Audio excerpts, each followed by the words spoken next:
Samuel Piquet et je suis fier des Franco-Ontariens.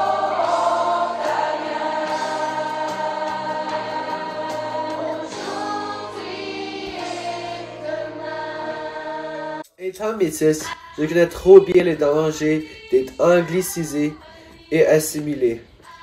Dans la pièce de théâtre Osmose, Jules avait raison en disant que le français, c'est une question d'être. C'est en comparant le français dans le temps de mes grands-parents, de ma mère et d'aujourd'hui que je suis mieux capable de comprendre ce que Jules voulait dire lorsqu'il a expliqué à Véronique que le français, c'est un choix que nous devons tous faire. Est-ce que tu t'es déjà demandé comment c'était autrefois dans le temps de tes grands-parents? C'est vrai que la musique n'était pas pareille qu'aujourd'hui.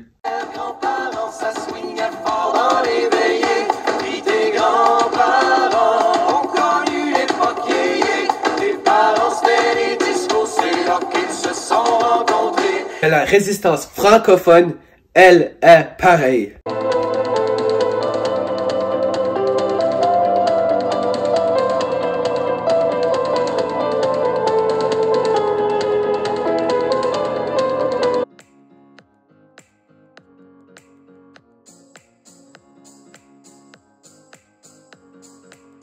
À l'époque de mes grands-parents, eux aussi se battaient pour protéger leur langue et leur culture. Mes grands-parents étaient enseignants de français et m'inspiraient puisqu'ils savaient comment motiver les ados à parler en français et à aimer leur culture. Capable, tu es capable, tu es capable, tu es capable. En plus, ils n'avaient certainement pas oublié la lutte des Sœurs des Lorges, armés de leur épingle à chapeau contre le règlement 17. L'enseignement en français des écoles ontariennes de 1912 à 1927 avait été banni. Ils se souviennent également de la persévérance de Samuel Genet, cofondateur du journal Le Droit d'Ottawa, quand il décida de payer les salaires en retard des enseignants francophones.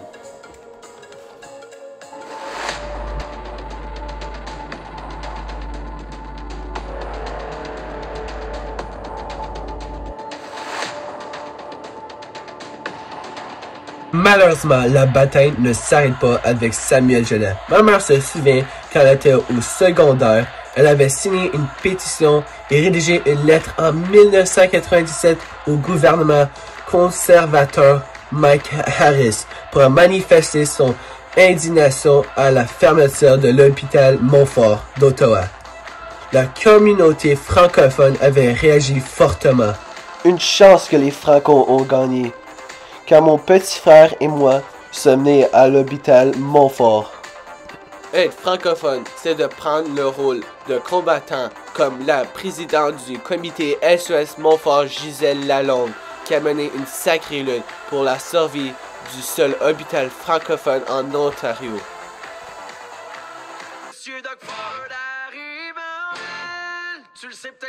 Plusieurs parallèles peuvent être dressés entre la situation actuelle et celle du passé.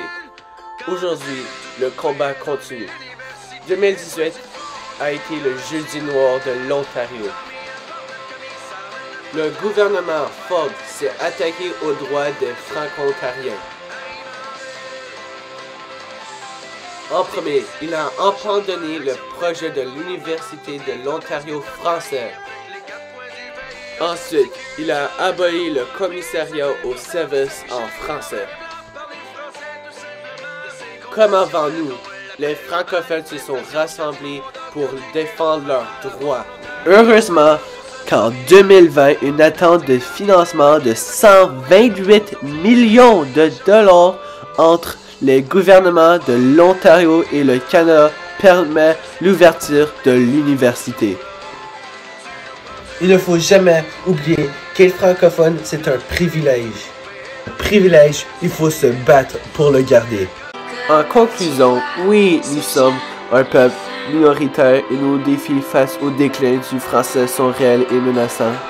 Comme ma mère et mes grands-parents, j'aime la diversité des francophones de l'Ontario.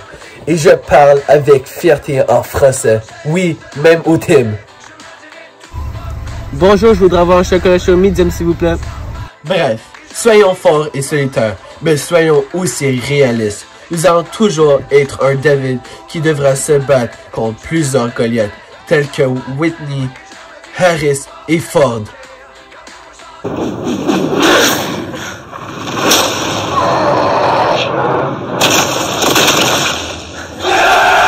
Et oui, il y aura toujours un autre Goliath.